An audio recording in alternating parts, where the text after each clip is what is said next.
할렐루야. 찬양 드린 분들이 왜 싹 빠졌냐? 2부 예배 드립니다. 근데 아기들을 다 데리고 와가지고 보니까 지금 아기들을 살펴야 2부 예배 때 이제 유치부에 보내놓고 마음대로 예배 드리니까 오해 없으시기를 바라고 참 어려운 가운데서도 함께 찬양해 주시는 우리 믿음의 젊은이들에게 정말 감사를 드립니다. 우리 가끔 위대한 사람들의 말이나 어떤 결정을 범상한 우리로서는 잘 이해하지 못할 때가 있죠.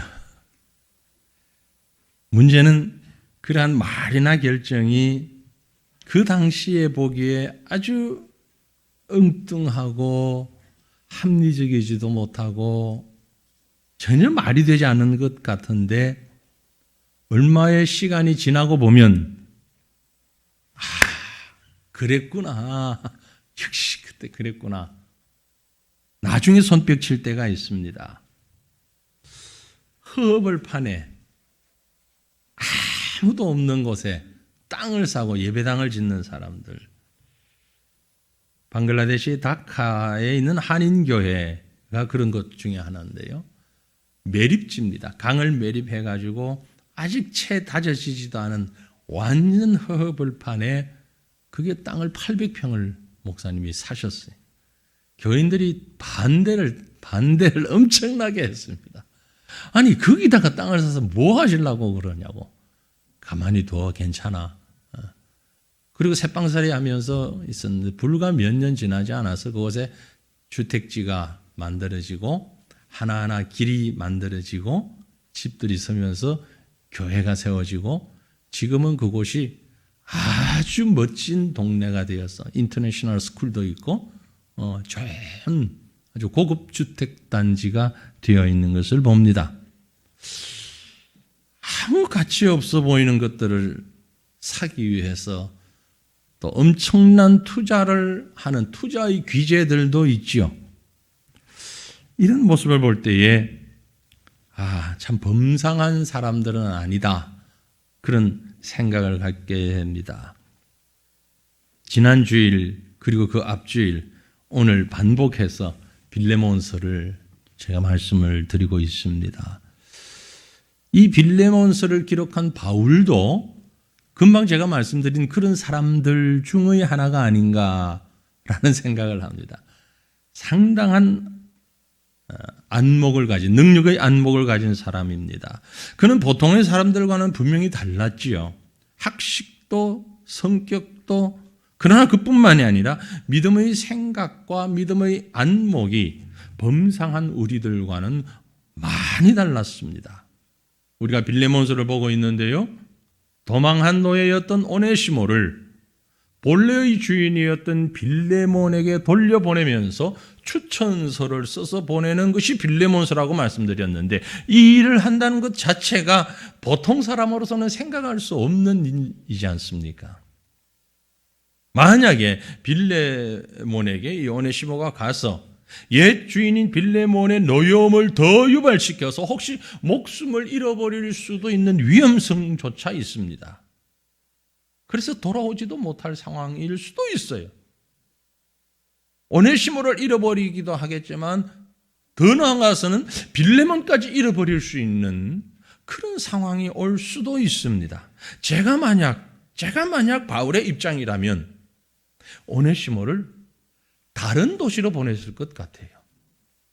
다른 곳으로 보내고 이 골로새에 있는 빌레몬에게는 또 다른 사람을 보낼 수도 있지 않았을까? 여러분은 어떻습니까? 그렇게 생각되시죠? 그래서 우리가 바울이 아닌 겁니다. 바울은 우리처럼 생각하지 않았다는 거죠. 일반적인 생각으로는 모른 척 하든지 아니면 만약 꼭 정말 오네시모를 빌레몬에게 보낼 수밖에 없는 정말 그런 상황이라면 먼저 글을 써가지고 다른 사람을 통해서 글부터 먼저 보내가지고 빌레몬의 마음을 확인한다든지 설득한다든지 한 다음에 오네시모를 보낼 수도 있잖아요. 그것도 또 다른 방법이잖아요. 그런데 바울은 그런 방법을 택하지 않았다는 거죠. 직접 오네시모를 빌레몬에게 바로 보내면서 지금 이 편지 빌레몬서를 쓰고 있다는 겁니다. 참 어려운 결단이고 보통의 사람으로서는 이해하기가 조금 어려운 부분입니다. 바울의 머릿속엔 도대체 어떤 생각, 어떤 의도를 가지고 이렇게 했을까? 오늘은 그 부분을 조금 생각해 보려고 합니다. 오늘 말씀을 묵상하는 중에 바울의 의도를 우리가 깨닫게 되기를 원합니다. 왜 바울이 그 어려운 상황 가운데서 오네시모를 그렇게 보냈을까? 물론 이 일은 바울의 위대함이 아니라 이 일을 통해서 우리에게 말씀하고자 하시는 하나님의 음성이 있기 때문에 그렇습니다. 저는 성경을 볼 때에 우리 성도들도 그렇게 되어지기를 소망하는데 위인전을 읽지 마십시오. 역사 교과서도 아닙니다. 시집도 아닙니다. 성경은 하나님의 말씀입니다. 그러므로 우리가 성경을 읽을 때 조심해야 될 것은 나도 바울처럼, 나도 아브라함처럼, 나도 다윗처럼 되겠습니다. 물론 결단은 기특한데 좋은데 거기에만 끝나버린다면 우리는 위인전만 읽고 마는 겁니다. 성경을 읽는 것이 아니라. 그렇잖아요? 성경은 하나님의 말씀이에요. 그런데 분명히 거기에 우리가 바라볼 수밖에 없는 사람들이 있습니다. 바울이 바로 그런 사람입니다. 그래서 저는 바울, 빌레몬, 오네시모 이 세 사람을 놓고 이해하기 쉽게 삼각구도라고 생각을 하고 묵상을 하면서 아주 비슷한 장면을 떠올리게 됩니다.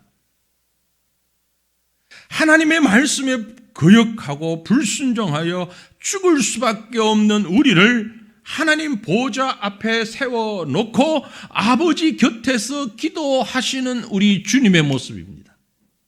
아버지 하나님과 용서받을 수 없는 죄악 가운데 찬 우리의 모습과 그러한 우리를 아버지께로 인도하는 성자 그리스도의 모습이 물론 이것이 어떤 물리적이고 눈에 보이는 2차원적인 현상은 아닙니다. 하지만 바울, 빌레몬, 오네시모를 생각하면서 이런 삼각구도를 한번 생각해 본다라는 거죠.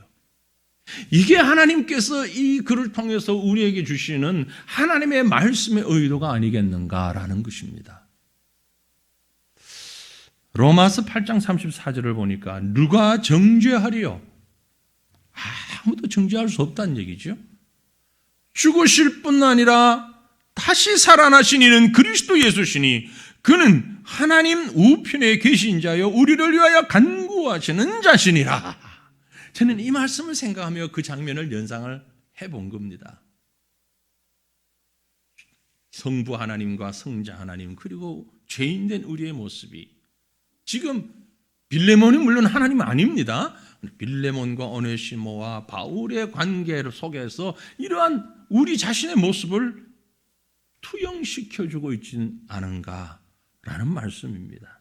천상에서 일어나고 있는 이 신비롭고 위대한 장면을 연상하면서 오늘 이 말씀을 읽을 때에 빌레몬서라는 말씀을 읽을 때에 다시 한번 우리에게 임하는 새로운 은혜를 깨닫게 되어지는 것을 봅니다. 그 모습을 그리면서 이제 바울이 쓰고 있는 이 추천서인 빌레몬서를 다시 한번 3주째 또 우리가 이 말씀을 한번 들어가 보기를 원합니다. 우리는 바울이 아닙니다. 하지만 바울의 모습을 또 바울의 입장을 생각하면서 좀 더 그래서 제가 제목을 성숙한 그리스도인의 모습이다. 성숙한 성도의 모습이다. 바울이 원하는 우리 하나님이 원하시는 성숙한 성도는 이런 것 아니겠는가? 라는 것이 오늘 말씀에 그대로 녹아있다라는 것이죠. 무엇일까요? 그건 바로요.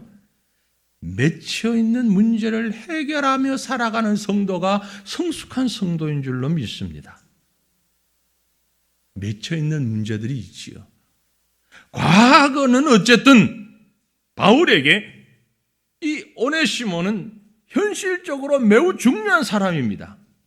우리가 앞에서 보았던 것처럼 지난주 그리고 그 앞주에 생각했던 말씀들을 또 올려보시면서 오늘 말씀에도 같이 있습니다. 그는 바울에게 신복과 같은 존재였다라고 12절에 말씀하였고요.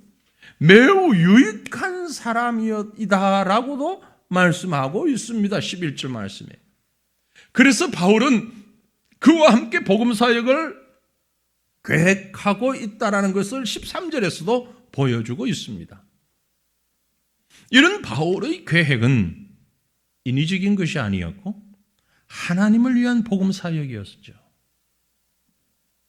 그렇기 때문에 바울은 하나님 앞에서 또 사람들 앞에서 오네시모와 함께하고자 하는 일의 정당성을 인정받고 싶었던 것입니다.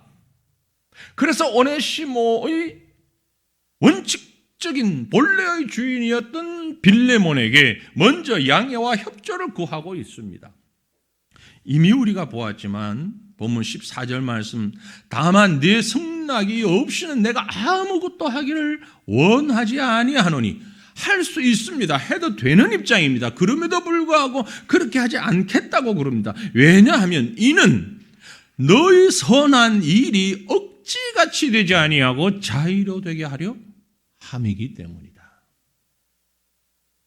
앞에서 살핀 대로 이미 바울과 빌레몬의 사이 정도라면 일방적으로 빌레몬에게 너 용서해, 오네시모에게 용서하고 이제 모른 척해, 다 지나갔잖아 그거. 그리고 그 사람 나하고 같이 일해야 되니까 너도 용서하고 같이 일하자.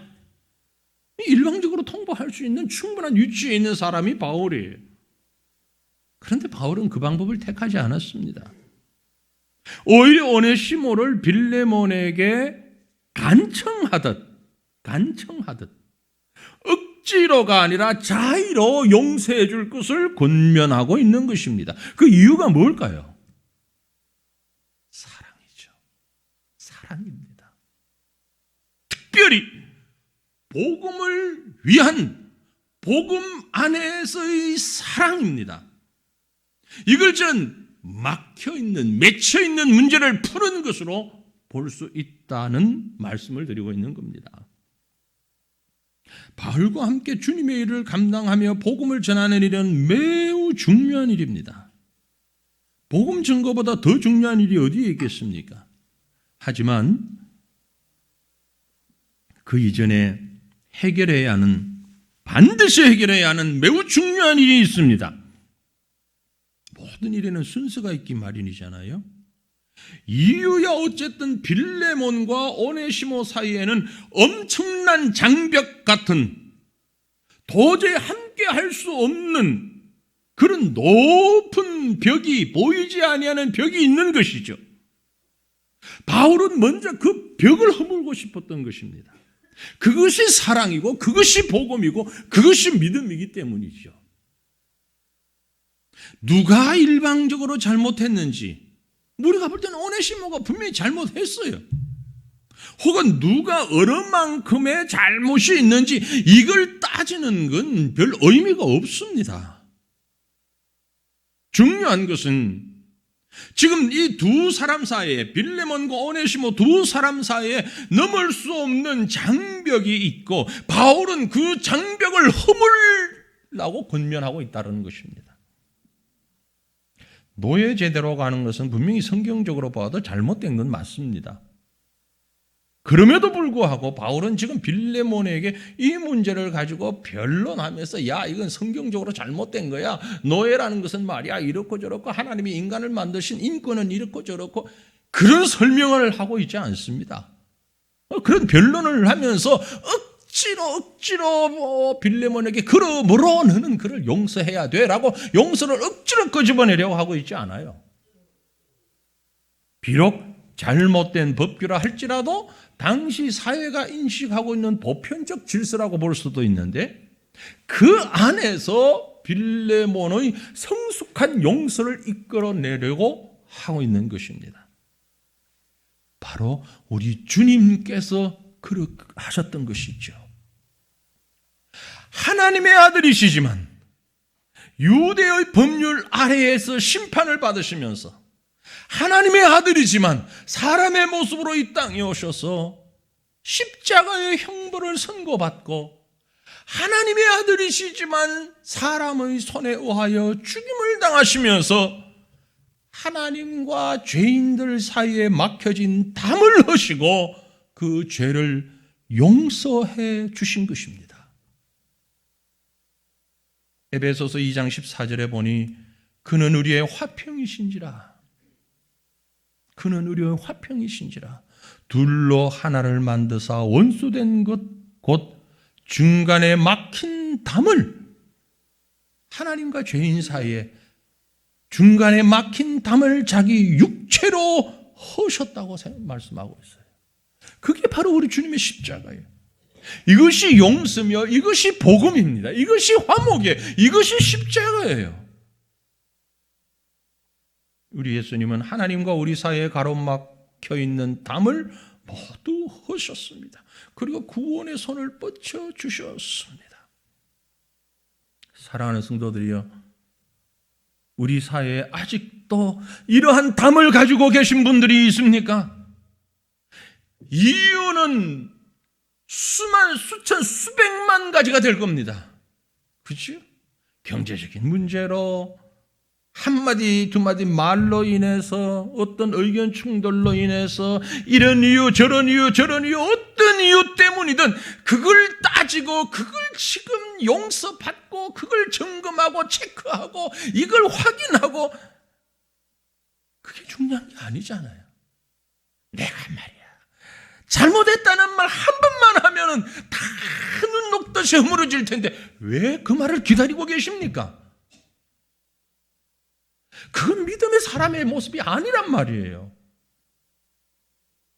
주님은 단지, 하나님이 보시는 것은요, 단지 막혀져 있는 담 자체를 보시고 그것을 허무는 것이 가장 우선적이라고 성도들에게 요구하고 계시는 것입니다. 그렇게 해서 없던 일로 하면, 그 담을 허물면 그 사람 버릇이 없어지고, 내가 손해를 볼 수도 있고, 내가 손해보는 것은 괜찮아, 앞으로 또 다른 제2, 제3의 나와 같은 피해자가 또 나올 수 있고, 그걸 왜 여러분이 걱정하십니까? 그걸 왜 여러분이 걱정하고 계시냐고요? 그건 핑계예요. 핑계라고요. 말씀에 귀를 기울여 보십시오. 말씀에. 마태복음 5장 23절 24절을 보니까, 그러므로 예물을 제단에 드리려다가 거기서 내 형제에게 원망 들을 만한 일이 있는 것이 생각나거든 예물을 제단 앞에 두고 먼저 가서 형제와 화목하고 그 후에 와서 예물을 드리라. 여러분, 하나님과 우리 사이에서 무엇보다도 가장 중요한 것이 뭡니까? 예배잖아요. 예물을 드린다는 것은, 예물을 제단에 드린다는 것은 바로 예배를 말합니다. 성도로서 하나님 앞에서 가장 중요한 것이 예배인데, 그보다 더 앞서서 해야 될 일이 있으니 그게 뭐라고요? 형제와 화목한 후에 와서 예물을 드리라. 복음 전하는 것만큼 중요한 일이 또 어디 있겠습니까? 예배 드리는 일보다 더 중요한 일이 어디 있겠습니까? 그러나 더 먼저 해야 될 일은 막혀진 담을, 성도와 성도 간에, 사람과 사람 간에 막혀진 담을 허무는 일입니다. 믿으시기를 바랍니다. 믿고 실천하시기를 바랍니다. 그게 성숙한 성도의 모습입니다. 이유, 방법, 과정, 설명, 핑계하지 마십시오. 이 순간 하나님 앞에서 무조건 허무시기를 바랍니다. 그것이 성숙한 자의 모습입니다. 믿고 동의하시는 분만 찬양으로 고백하십시다. 주님은 평화입니다. 주님은 평화입니다. 모든 막힌 담을 허무시는 평화의 주님을 바라보며 고백하십시다.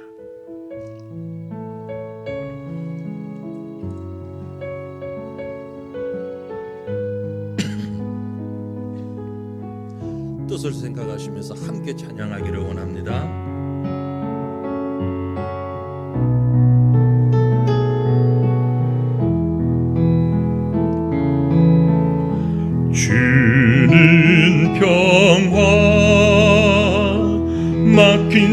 담을 모두 하셨네. 주는 평화 우리의 평화 주는 평화 막힌 담을 모두 하셨네. 주는 평화 우리의 평화 염려다 맡기라 주가 돌보시니 주는 평화 우리의 평화 염려다 맡기라 주가 돌보시니 주는 평화. 무엇이 걱정입니까? 무엇이 염려되십니까? 무엇이 여러분 앞을 막고 있습니까? 염려다 맡기라 주가 돌보시니 주는 평화 우리의 평화 염려다 맡기라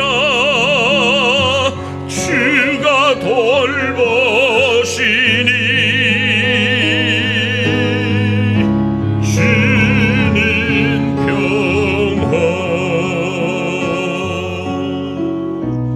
우리의 평화.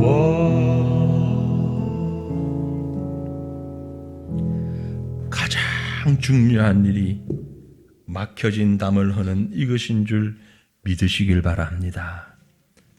믿으시길 바랍니다. 아직까지 허물지 않겠다고 고집부리면서 아멘하지 않으신 거 제가 압니다. 짜투리도 남기지 말고 흔적도 남기지 말고 허무는 것이 믿음의 성도입니다. 왜요? 왜 그렇습니까? 왜 바울이 그렇게 했습니까? 거룩한 목적이 있기 때문에 그렇습니다. 성도는 누구냐? 거룩한 목적을 이루어가는 사람이 성숙한 성도예요. The holy purpose. 거룩한 목적이에요. 바울은 오네시모와 함께 할 행복한 미래를 꿈꾸고 있었습니다.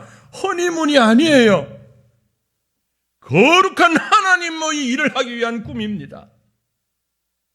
모든 사람들이 멸시하는 노예며 도망간 종이지만 이구동성으로 죽여야 한다는 탈주 노예이지만 그러나 바울은 그와 함께 복음으로 형제의 관계를 맺으면서 복음 사역을 위한 계획들을 가지고 있었던 것이에요.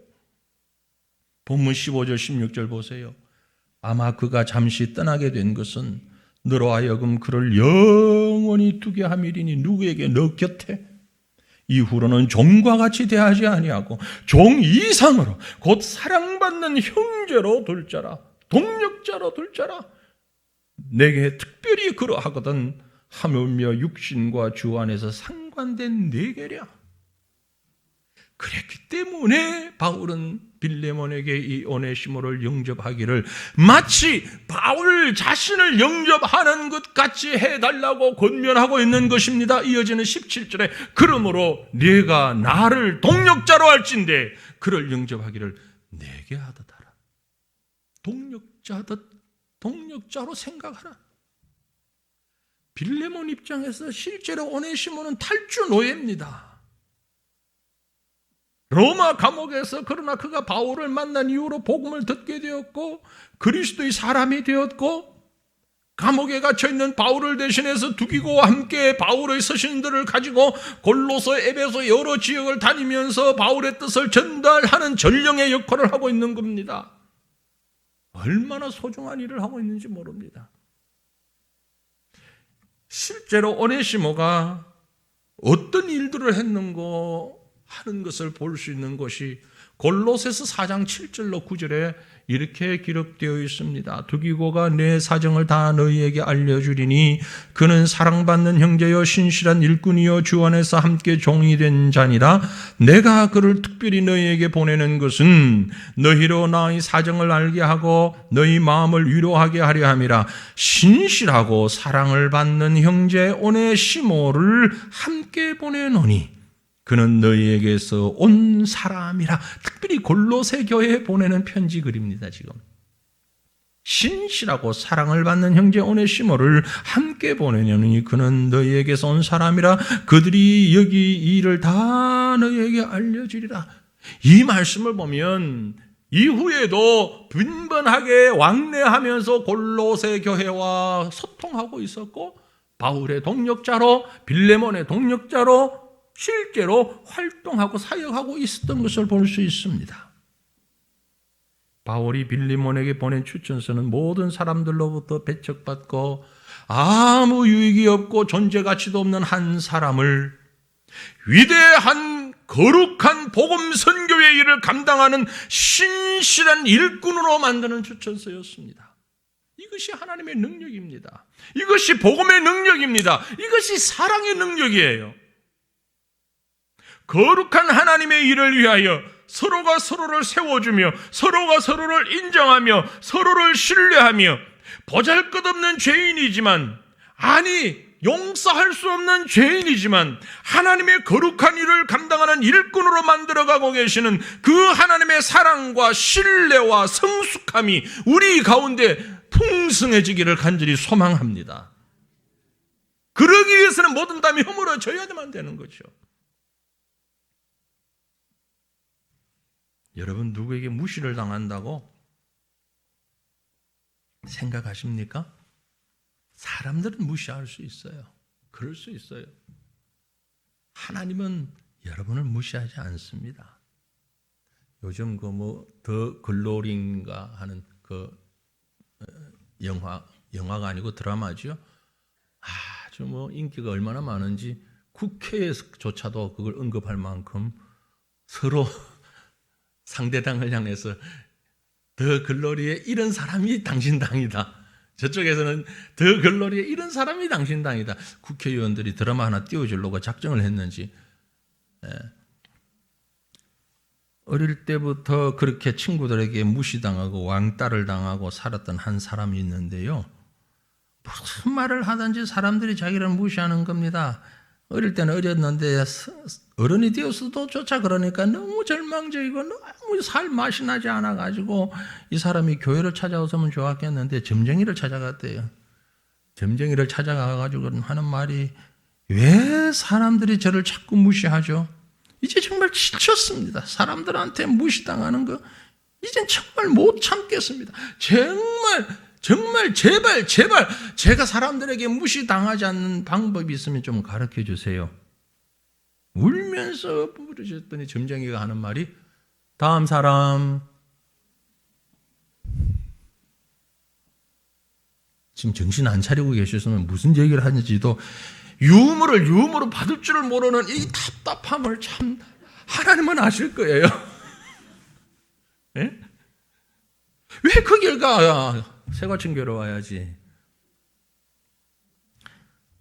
우리 하나님은 여러분을 무시하지 않습니다. 무시하지 않아요. 인정하십니다. 아무리 범죄한 자라 할지라도, 전과자라 할지라도 무시하지 않아요. 다윗을 우리가 알잖아요. 다윗의 생애를 가만히 보면 정말 요즘 말로 왕따에 또 왕따 당한 사람이에요. 어릴 때 집에서부터 무시당했습니다. 형들로부터도 무시당했고 아버지로부터 무시당해서 사무엘이 찾아왔을 때도 그 자리에 못 갔잖아요. 사울 왕도 사위임에도 불구하고 다윗을 무시했습니다. 사울 왕에게 자기가 골리앗하고 싸우겠다고 했을 때부터도 너는 어려서 쫓겨만 게 저리 가 무시했는데도 나갔습니다. 골리앗도 다윗을 무시했습니다. 너 같은 게 뭐라고. 그런데 골리앗을 이겼어요. 골리앗이 다윗에게 뭐라고 표현했는지 여러분 나중에 성경 한번 보세요. 사무엘상 17장 몇 절인지는 안 가르쳐줘. 집에 가서 찾아보시라고. 사무엘상 17장을 보면 골리앗이 다윗을 무시하는데 정말 입에 담을 수 없는 욕을 하면서 무시를 해요. 나중에는 다윗이 결혼하고 난 다음에 아내까지도 다윗을 무시합니다. 법궤가 들어올 때 다윗이 너무나 좋아서 춤을 추고 있으니까 그걸 보고 있던 다윗의 아내 누구죠? 미갈이 업신여겼다고 사무엘 하에 기록되고 있어요. 사무엘 하 6장 그것도 한번 보세요. 그러나 그들이 다 무시해도 하나님은 다윗을 무시하지 않았습니다.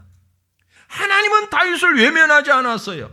사도행전 13장 22절에 보니까 패하시고 다윗을 왕으로 세우시고 증언하여 이르시되 내가 이새의 아들 다윗을 만나니 내 마음에 맞는 사람이라.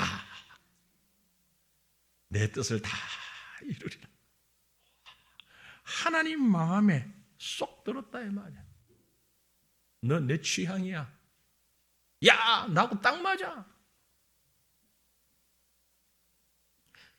하나님은 사람을 무시하지 않습니다. 그가 누구라도. 우상을 만들어서 파는 사람의 아들 아브라함도 하나님은 무시하지 않고 그를 믿음의 조상으로 세우셨고요. 살인자 모세를 무시하지 않고 이스라엘 민족의 해방 지도자로 삼아 주셨고요. 거짓말쟁이 사기꾼 야곱도 무시하지 않고 12지파의 조상으로 삼아 주셨습니다. 겁쟁이 기드온도 무시하지 않고 민족의 지도자로 삼으셨고요. 기생의 아들로 태어나 집에서 쫓겨나 폭력배들 사이에 조폭들과 어울린 깡패인 입다도 무시하지 않고 암몬을 물리치는 민족 지도자로 삼아 주셨고요. 일찍 부모를 잃고 고아가 된 에스들을 무시하지 않고 황후가 되는 자리에까지 인도하셨고요. 아들과 남편을 잃고 홀로 청산 과부된 나오미도 무시하지 않으셨습니다. 하나님은 여러분도 무시하지 아니하십니다. 뿐만이 아니라 여러분을 통해서 우리를 통해서 하나님의 거룩하고 위대한 일을 이루어 가기를 원하십니다. 사람들은 오네시모 같은 사람이라고 무시할지 몰라도 사회적 편견, 지난날의 실수 그것 가지고 누가 뭐라 할지 몰라도 하나님이 무시하지 아니하고 하나님이 인정하시는 사람을 여러분도 함께 인정하며 함께 동력자로 그 일을 이루어가게 원하시는 것이 바로 우리 하나님의 마음입니다. 그게 바울의 마음을 이 빌레몬서를 통해서 우리에게 표현해주고 있는 거예요. 내가 하나님으로부터 이런 인정함을 받는 것처럼 내 곁에 있는 성도, 내 자녀들, 우리 후손들 이렇게 인정받으며 하나님의 거룩한 일을 감당해 나갈 수 있도록 준비하는 성숙한 믿음의 성도 저와 여러분 되시기를 주님의 이름으로 축원합니다. 마지막으로 그러므로 우리는 기쁨과 평안을 나누는 것이 성숙한 믿음의 성도의 모습인 것을 알아야 합니다. 기쁨과 평안은 그 담이 허물어지고 하나님의 일을 위하여 한 초점을 모아질 때엔 서로 간의 기쁨과 평안이 넘칠 수밖에 없습니다. 바울은 반복해서 오네시모가 진 빚을 자신이 다 책임지겠다고 감당하겠다고 말하고 있습니다. 이건 책임성 있는 말인 동시에 평안과 회복을 위한 말입니다. 그동안 빌레몬의 가슴에 또 오네시모의 마음에 얼마나 많은 갈등과 미움과 이기적인 증오가 일고 있었겠습니까? 그 갈등과 미움의 중앙에는 물론 다른 이유도 있겠지만 살다 보니 저도 여러분도 아는데 제일 중요한 건 물질이잖아요. 그렇죠? 물질 문제예요. 그래서 바울은 이 추천서를 쓰면서 바로 그 문제를 해결하고 갈등을 해소하고 상호간의 마음의 평화를 되찾고 기쁨과 평안을 만들어내기 위해서 그 사이에 있는 건 다 자기가 책임지겠다고 지금 얘기하고 있는 거잖아요. 본문 18절 19절에 그가 만일 내게 불의를 하였거나 내게 빚진 것이 있으면 그것을 다 내 앞으로 계산하라. 나 바울이 친필로 사인을 하며 쓰노니 내가 갚으려니라. 내가 갚아주겠다. 내가 이외에 내 자신이 내게 빚진 것은 내가 말하지 않겠다. 빌레몬과 오네시모 두 사람 모두에게 평안과 기쁨을 주기 위하여서 자신이 그 짐을 지겠다는 사도의 마음, 바울의 마음. 그렇게 이 추천서는 보내는 사람, 받는 사람, 추천을 받는 당사자 모두에게 사랑과 평안이 가득한 말씀이었던 것입니다. 불화한 사람들이 있는 곳에는 평화를 만드는 사람들이 반드시 필요합니다. 그 사람들이 누굽니까? 바로 하나님의 자녀들입니다. 여러분, 하나님이 여러분 우리의 아버지이심을 믿습니까? 믿습니까? 그 말은 우리가 하나님의 자녀라는 사실도 믿습니까? 같은 말이죠. 그럼 하나님의 자녀라면 어떻게 해야 됩니까? 어떻게 해야 됩니까? 마태복음 5장 9절에 말씀합니다. 화평하게 하는 자는 복이 있나니 그들이 하나님의 아들이라 일컬음을 받을 것임이라. 화평하게 하는 자, the peacemakers. 불화하며 담을 쌓는 자가 아니라 평화를 만드는 자가 하나님의 아들이라 일컬음을 받을 것이라. 바울은 지금 화평하게 하는 자, 하나님의 자녀의 전형을 우리에게 보여주고 있는 것입니다. 바로 이런 사람이다. 다른 사람에게 기쁨과 평화를 주기를 원하는 자는 내가 손해보지 않고는 할 수 없어요. 때로는 물질적으로, 때로는 마음이 상하고, 때로는 자존심이 상하고 손해를 볼 수도 있습니다. 그럼에도 불구하고 해야 하는 일이 평화를 만드는 자가 하는 일이요. 이것이 주님께서 하신 일이고, 그래서 주님께서 그 화평을, 평화를 만드는 자가 하나님의 자녀라고 말씀하신 것입니다.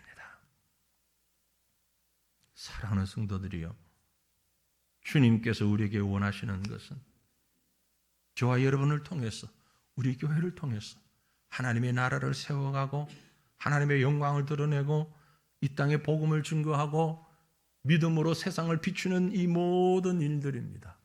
그러나 그 모든 일들 이전에 먼저 우리 속에 이런 기쁨과 화평으로 가득하여서 모든 막혀진 담을 허물고 하나님의 거룩한 목적을 이루어가기 위하여 한마음 한뜻 되어 서로가 서로를 위하여 기도하며 격려하며 도와주며 세워주는 귀하고 아름다운 하나님 자녀의 공동체의 모습을 세워가는 우리 교회가, 저와 여러분이 되어지기를 주님의 이름으로 축원합니다. 우리 함께 기도하겠습니다.